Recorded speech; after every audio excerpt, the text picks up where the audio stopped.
जय हिंद दोस्तों, स्वागत है आप सभी का एक और नई वीडियो में। दोस्तों आज की इस वीडियो में जो हम लोग पशुपालन तथा पशु चिकित्सा विज्ञान का 2017 का जो है मॉडल पेपर देखने वाले हैं। अब दोस्तों इससे पहले जो मॉडल पेपर है 2016 का मैंने करा दिया है, आप उसको जाके वीडियो देख सकते हैं। ठीक है, तो चलिए शुरू करते हैं। तो देखिए सबसे पहले हम लोग देखते हैं 13वें से जो रिक्त स्थान आता है। ठीक है, ये हर साल जो है 5 नंबर में क्वेश्चन आता है, तो ये बहुत ही इंपॉर्टेंट क्वेश्चन होता है। एक नंबर का प्रत्येक क्वेश्चन होता है। ठीक है, तो देखिए यहाँ में है गायों में खुरपका मुंहपका बीमारी होने का कारक क्या है? विषाणु है। ठीक है, तो खुरपका मुंहपका बीमारी क्या होती है, इसको मैंने पिछली वीडियो में एक्सप्लेन किया था, तो आप उसको देख सकते हैं। ठीक है, तो यहाँ पे जो है विषाणु के कारण जो कौन कौन से रोग होते हैं। ठीक है, तो विषाणु के कारण एक होता है हमारा चेचक होता है। ठीक है, चेचक जो है ये भी विषाणु के कारण होता है। और पशुओं में जो एक है प्लेग जो है फेमस है। ठीक है, प्लेग जिसको हम लोग क्या बोलते हैं? रिंडर पेस्ट बोलते हैं। ठीक है, प्लेग को हम लोग क्या बोलते हैं? Rinder paste. ठीक है, प्लेग को रिंडर पेस्ट बोलते हैं। और दोस्तों एक और जो है विषाणु के कारण होता है, वो कौन सा है? रेबीज। ठीक है, तो ये तीनों जो रोग हैं ये किसके कारण होते हैं? विषाणु के कारण। कौन कौन से? चेचक, प्लेग और रेबीज। ठीक है, और प्लेग को जो है कहीं कहीं रिंडर पेस्ट लिखा रहता है। ठीक है, तो कन्फ्यूज नहीं होना है। अब दोस्तों इसी में जो है हमारा पूछ लेता है। ठीक है, जीवाणु के कारण कौन कौन से रोग होते हैं? तो जीवाणु के कारण जो रोग होते हैं वो कौन कौन से होते हैं? एक थनैला रोग है। ठीक है, और एक एंथ्रेक्स है और एक गला घोटू है। ठीक है, तो ये जो तीनों रोग हैं जीवाणु के कारण होते हैं। ठीक है, तो ये बहुत ही फेमस रोग हैं। ठीक है, पशुओं में जो लगते हैं, एक हमारा थनैला हो गया, एक दोस्तों हो गया, क्या हो गया दोस्तों? एक एंथ्रेक्स हो गया। ठीक है, एंथ्रेक्स। और एक क्या हो गया हमारा? गला घोटू। ठीक है, कौन सा हो गया? गला घोटू। ये जितने भी रोग हैं ये किसके कारण होते हैं? जीवाणु के कारण होते हैं। ठीक है, तो ये सभी जो रोग हैं फेमस है, ये थनैला, एंथ्रेक्स और गला घोटू। ठीक है, तो ये तीनों जीवाणु के कारण होते हैं, इसको आपको ज़रूर याद कर लेना है। अब दोस्तों जो हमारा नेक्स्ट क्वेश्चन है यहाँ पे उसको हम लोग देख लेते हैं। तो देखिए बिछावन यहाँ पे जो है संकर जाति की भैंस का नाम क्या है? तो दोस्तों संकर जाति की भैंस का नाम जो है वो कौन सा है? मेहसाना। ठीक है, मेहसाना जो है दोस्तों ये किसका संकरण है? ठीक है, ये मुर्रा और सुरती के जो है क्रॉस से बनाया गया है। ठीक है, मेहसाना किसके क्रॉस से बनता है? मुर्रा और सुरती के क्रॉस से। ठीक है, तो इन सभी को जो है आपको ध्यान रखना है। अब दोस्तों नेक्स्ट क्वेश्चन है बिछावन विधि मुर्गी पालन में प्रति मुर्गी को फर्श का क्षेत्रफल कितना होता है? 0.27 वर्ग मीटर होना चाहिए। ठीक है, और दोस्तों इसी को जो है कभी कभी जो है फीट में दे देता है। ठीक है, कहीं कहीं आपको देखने को मिलेगा कि फीट में, तो जो फीट में है दोस्तों वो कितना होता है? 2 से 3 फीट। ठीक है, 2 से 3 फीट होता है। ठीक है, और वर्ग मीटर में कितना होता है? 0.27। ठीक है, तो इसको जो है आपको ध्यान रखना है। अब दोस्तों नेक्स्ट क्वेश्चन है गायों में कुल अस्थायी दांतों की संख्या होती है। अब दोस्तों गाय या भैंस दोनों में समान ही होता है। ठीक है, तो इनमें अस्थायी दांत कितने होते हैं? अस्थायी दांत जो बाद में टूट जाते हैं वो कितने होते हैं? 20। और जो परमानेंट होते हैं स्थायी दांत होते हैं जिनको हम बोलते हैं, तो कितने होते हैं? वो 32 होते हैं। ठीक है, इतने दांत मनुष्य में भी पाए जाते हैं, तो इस तरह से जो है आपको ध्यान रखना है कि 32 दांत जो हैं स्थायी होते हैं, जो बाद में निकलते हैं। ठीक है, अब दोस्तों नेक्स्ट क्वेश्चन है दूध में पानी का अपमिश्रण ज्ञात करने हेतु लैक्टोमीटर यंत्र का प्रयोग किया जाता है। तो दोस्तों लैक्टोमीटर जो यंत्र होता है इसमें जो है दूध का जो है आपेक्षिक घनत्व नापा जाता है। ठीक है, दूध का आपेक्षिक घनत्व नापने के लिए जो है लैक्टोमीटर यंत्र का प्रयोग करते हैं। और दोस्तों दूध में अगर बात करें वसा की, दूध में वसा नापने के लिए कौन सा यंत्र प्रयोग किया जाता है? तो वो होता है कौन सा? हमारा ब्यूटाइरोमीटर। ठीक है, ब्यूटाइरोमीटर। तो ब्यूटाइरोमीटर जो है दूध में वसा नापने के लिए प्रयोग किया जाता है। और दूध में पानी का आपेक्षिक घनत्व नापने के लिए जो दोस्तों कौन सा प्रयोग किया जाता है? लैक्टोमीटर प्रयोग किया जाता है। ठीक है, तो इसको जो है आपको ध्यान रखना है। अब दोस्तों हमारा जो बहुविकल्पीय क्वेश्चन है इसको हम लोग देख लेते हैं। तो देखिए निम्नलिखित में से कौन सी खली दुधारू पशुओं के लिए सबसे अच्छी होती है?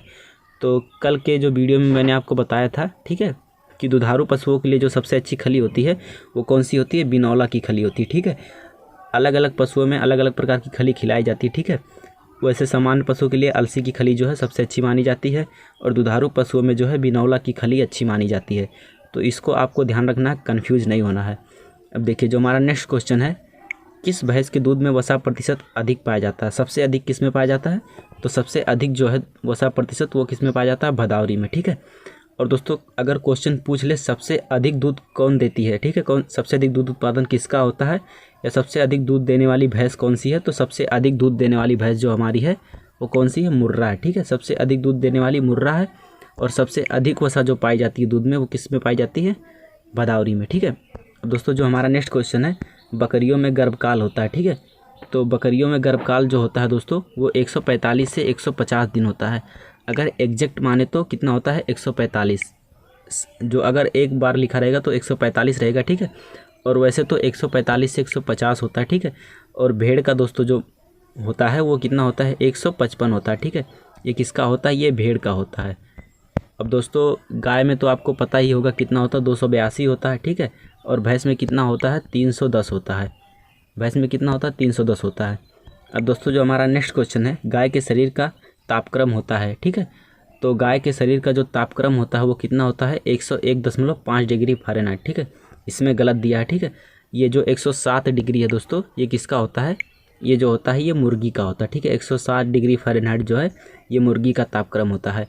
और गाय का कितना होता है 101.5 डिग्री फ़ारेनहाइट, ठीक है। और दोस्तों जो भेड़ और बकरी की हम लोग बात करें तो भेड़ और बकरी में जो है 102.5 डिग्री फ़ारेनहाइट, ठीक है। भेड़ और बकरी में कितना होता है 102.5 डिग्री फ़ारेनहाइट होता है। और दोस्तों भैंस में जो है कितना होता है 101 डिग्री फ़ारेनहाइट, ठीक है। भैंस में कितना होता है 101 डिग्री फ़ारेनहाइट। और दोस्तों यदि मनुष्य का भी तापक्रम कभी कभी पूछ लेता है, ठीक है। इसमें नहीं तो बायोलॉजी में ज़रूर पूछता, जूलॉजी में, ठीक है। तो जो मनुष्य का तापक्रम होता है वो कितना होता है 98.6 होता है। मनुष्य का कितना होता है 98.6। और अगर सेल्सियस में बात करें तो 37 डिग्री सेल्सियस, ठीक है। यहाँ पे 98.4 दिया है, ये भी सही है, लेकिन एग्जैक्ट जो होता है वो 98.6 होता है, ठीक है। तो इसको जो है आपको ध्यान रखना है। अब दोस्तों हमारा नेक्स्ट क्वेश्चन है, हरियाणा गाय का वैज्ञानिक नाम है। तो दोस्तों जो भी देसी गाय हैं, ठीक है, भारतीय गाय जितने भी हैं, तो उनका क्या होता है बॉस इंडिकस होता है, ठीक है। बॉस इंडिकस, इंडिकस मतलब जो इंडिया की गाय होती हैं, यानी कि जो भारतीय गाय होती हैं उनका वैज्ञानिक नाम क्या होता है बॉस इंडिकस। अब यहाँ पे हरियाणा दे दिया, थारपारकर, कॉकरेज, कोई भी दे दे, साहिवाल दे दे, सिंधी दे दे, ठीक है। तो उन सभी का क्या होगा बॉस इंडिकस होगा, क्योंकि ये जो है भारतीय गाय की नस्लें हैं, ठीक है। अब जो हमारा इसी में है बॉस टॉरस जो होता है, ये किसकी होते हैं, जो दोस्तों विदेशी गाय होती हैं उनका क्या होता है बॉस टॉरस होता है, ठीक है, विदेशी गायों में। अब दोस्तों यहाँ पे कैप्रा हिरकस जो है ये किसका होता है, ये बकरी का होता है, ठीक है। कैप्रा हिरकस किसका होता है बकरी का। और दोस्तों ओबिस एरिज जो है ये किसका होता है, ये भेड़ का होता है, ठीक है। ओबिस एरिज जो है भेड़ का जो है वैज्ञानिक नाम होता है। अब दोस्तों जो हमारा नेक्स्ट क्वेश्चन है इसमें हम देख लेते हैं, गाय सुखाने की 2 विधियाँ लिखी हैं, ठीक है। तो गाय सुखाने की 2 विधियाँ, दोस्तों गाय को जो सुखाना मतलब दूध, गाय से दूध लेना जो बंद कर देते हैं तो उसे गाय सुखाना कहते हैं, ठीक है। तो इसमें 2 प्रकार से आप सुखा सकते हैं। एक, या तो आप गाय से दूध लेना पूरा ही बंद कर दे, ठीक है, तो पूर्ण दोहन रोक देते हैं जब, तो वो क्या हो गया गाय सुखाना हो गया। या फिर हम लोग क्या करते हैं अपूर्ण दोहन करने लगते हैं। अपूर्ण मतलब आधा दूह के आधा छोड़ देते हैं, ठीक है, तो वो क्या हो गया अपूर्ण दोहन हो गया। और एक और तरीका है दोस्तों कि यदि आप एक समय में दूहें, ठीक है, गाय का दोहन करें, एक समय में दुग्ध दोहन करें और एक समय जो है आप उसको छोड़ दें, यानी कि सुबह को दुग्ध दोहन कर सकते हैं और शाम को छोड़ सकते हैं, तो ये भी एक सुखाने की विधि है। अब दोस्तों इसी में हमारा नेक्स्ट क्वेश्चन है, रोमंथिक पशुओं में दंत सूत्र लिखिए। तो दोस्तों रोमंथिक पशुओं में दंत सूत्र क्या होता है, तो आइए मैं आपको दिखा देता हूँ। देखिए रोमंथिक पशुओं में दंत सूत्र जो होता है वो किस तरह से होता है। देखिए अगर पूछे दोस्तों, इसमें अलग अलग टाइप से क्वेश्चन पूछता है कि अगर अस्थायी दांत करने की बात करें, अस्थायी मतलब जिसमें 20 दांत होते हैं, ठीक है, तो इसमें जो है अस्थायी दांत में ये जो मुख्य दाढ़ है इसमें नहीं पाया जाता, ठीक है। यहाँ पे जो मुख्य दाढ़ 0 रहता है, ठीक है, इसमें से 0 जब हो जाएगा तो यहाँ पे क्या हो जाएगा 20 दांत। ये किसका हो गया अस्थायी दंत सूत्र का, ठीक है।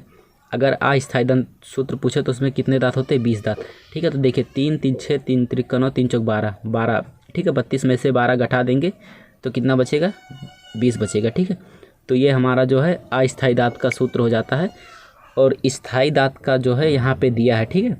तो यहाँ पे कृंतक दांत में जो ऊपर के जबड़े में जो है कृंतक दांत नहीं पाए जाते हैं, ठीक है। नीचे के जबड़े में चार जो है एक साइड पाए जाते हैं, 4 एक साइड पाए जाते हैं। और कील दांत नहीं पाए जाते हैं, क्योंकि कील दांत जो है मांसाहारी पशुओं में पाए जाते हैं, जिसका काम होता है मांस को फाड़ना, ठीक है।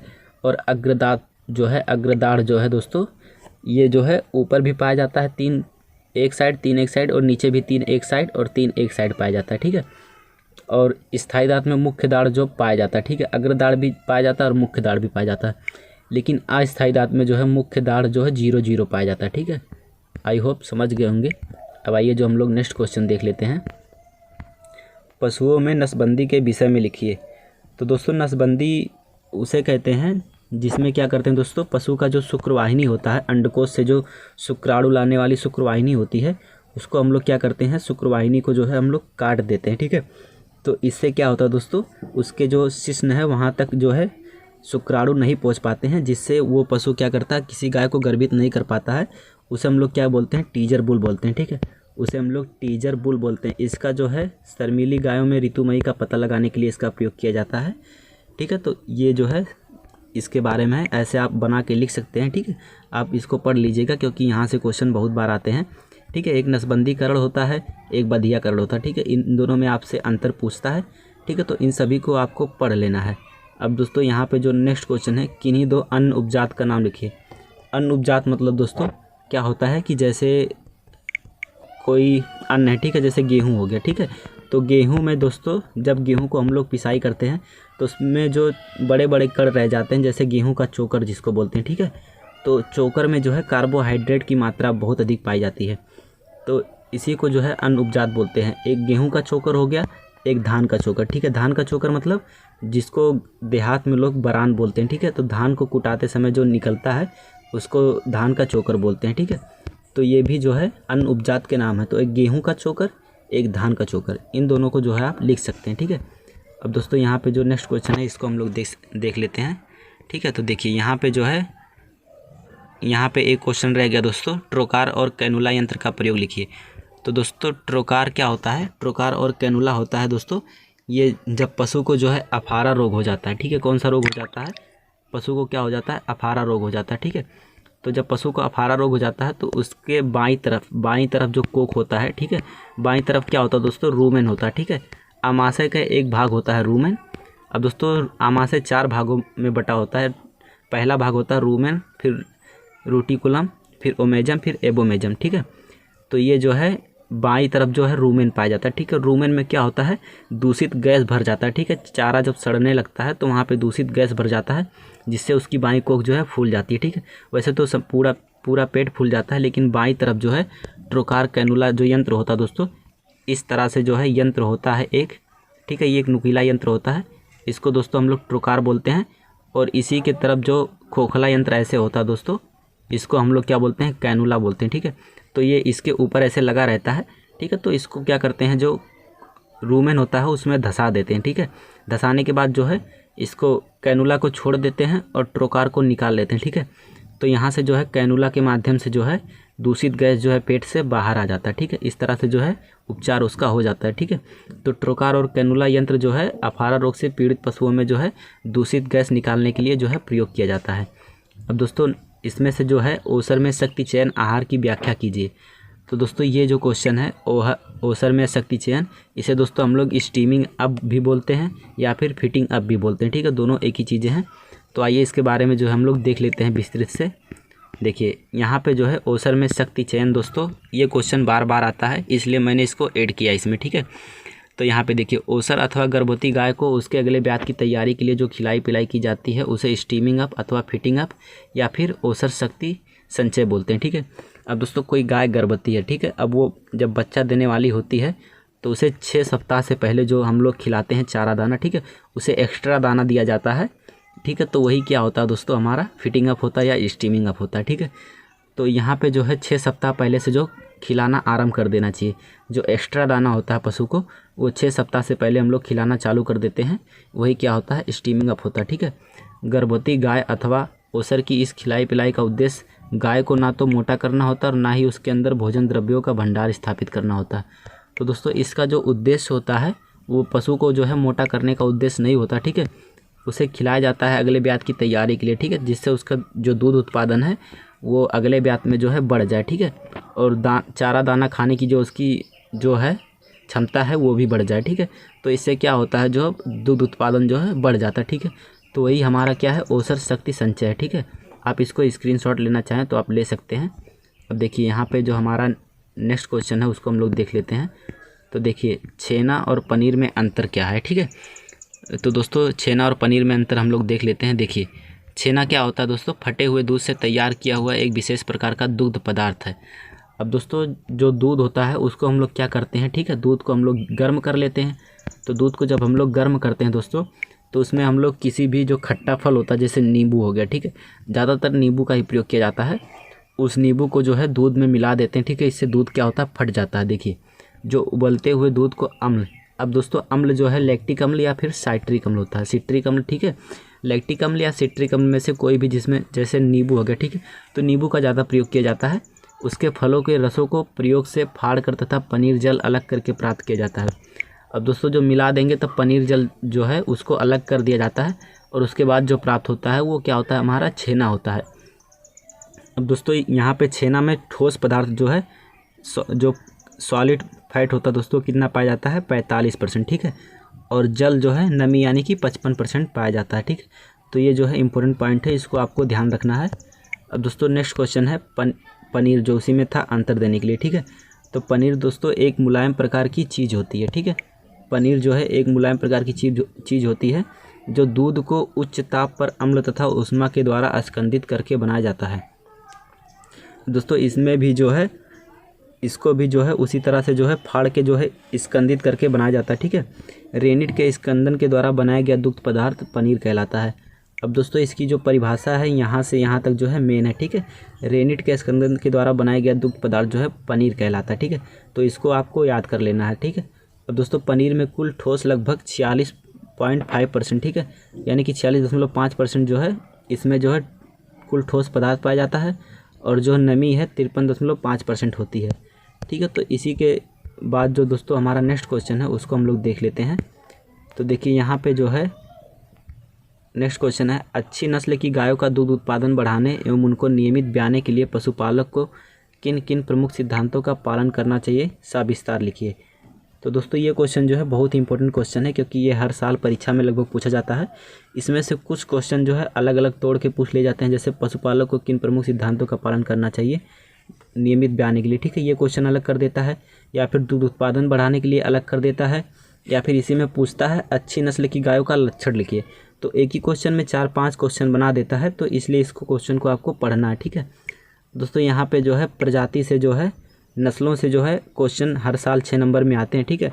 यहाँ पे दे दिया जाएगा गाय भैंस और भेड़ बकरी में से जितने भी हैं, मुर्गी में से, ठीक है। तो जो अच्छी नस्लें होती हैं उनका जो है मूल स्थान वर्गीकरण जो आपको याद करना रहता है, ठीक है। तो इन सभी को जो है आप पढ़ लीजिएगा बुक से, ठीक है। अब देखिए पशुशाला की सफाई एवं रोगाणु रहित किस प्रकार किया जाता है, वर्णन कीजिए। दोस्तों ये भी जो है ये भी बहुत इंपॉर्टेंट क्वेश्चन है, और पशुशाला की सफाई किस प्रकार से की जाती है, ठीक है। तो ये क्वेश्चन कभी कभी पूछ लेता है, और रोगाणु रहित किस प्रकार से किया जाता है ये भी अलग अलग पूछ लेता है, ठीक है। तो इसी में 4 नंबर, 2 नंबर, 1 नंबर या फिर 6 नंबर के क्वेश्चन बना दिए जाते हैं, ठीक है। तो इस तरह से आप अगर 6 नंबर का तैयार करेंगे दोस्तों तो आपका 1-2 नंबर का अपने आप तैयार हो जाएगा, ठीक है। और यहाँ पे नेक्स्ट क्वेश्चन है दोस्तों, नवजात बच्चों का पालन पोषण माँ से अलग रखकर कैसे करेंगे, तालिका में विस्तार से लिखिए, ठीक है। ये क्वेश्चन भी जो है आपको बुक में मिल जाएगा, ठीक है, इसको आप वहाँ से पढ़ लीजिएगा। अब दोस्तों यहाँ पे जो है नेक्स्ट क्वेश्चन है, ये बहुत इंपॉर्टेंट क्वेश्चन है, साइलेज क्या है, ठीक है, आप साइलेज किस प्रकार बनाएंगे, साइलेज बनाने की विभिन्न विधियाँ कौन सी है। अब दोस्तों साइलेज क्या होता है, जो हरा चारा होता है जिसको काट कर क्या करते हैं, गड्ढे में दबा देते हैं, ठीक है, तो वही हमारा साइलेज होता है। दोस्तों यहाँ पे साइलेज के बाद एक और होता है दोस्तों हे, ये दोनों चारा संरक्षित करने की जो है विधि है, ठीक है। साइलेज और हे दोनों, हे में से भी क्वेश्चन बार बार आते हैं और साइलेज में से जो है क्वेश्चन बार बार आते हैं, तो इन सभी को आपको पढ़ लेना है। अब दोस्तों नेक्स्ट क्वेश्चन है, गर्भरक्षा आहार क्या है, ठीक है। गर्भरक्षा आहार दोस्तों वही है जो गाय को जो है अगले ब्यात की तैयारी के लिए जो दिया जाता है, ठीक है, वही गर्भरक्षा आहार कहलाता है। और दोस्तों यहाँ पे आंकिक प्रश्न हर साल आते हैं, 500 किलोग्राम शरीर भार वाली भैंस जो 9 माह की गाभिन है, इसके लिए अगस्त में संतुलित आहार की गणना कीजिए। ज्वार चरी आपके पास उपलब्ध है, ठीक है। तो इसमें दोस्तों जो है भैंस जो है 9 माह से गर्भवती है, ठीक है, तो उसे अलग से गर्भरक्षा आहार भी दिया जाएगा क्योंकि वो गर्भवती है, ठीक है। तो ये आंकिक प्रश्न जो है आपको बुक में मिल जाएगा, ठीक है, तो इन सभी को पढ़ लीजिएगा। अब दोस्तों आज की इस वीडियो में इतना ही। वीडियो अच्छा लगा हो तो आप वीडियो को लाइक कर दीजिएगा और चैनल को सब्सक्राइब करके बेल आइकन को ज़रूर प्रेस कर दीजिएगा। तो मिलते हैं अगली नेक्स्ट वीडियो में, तब तक के लिए जय हिंद, जय भारत।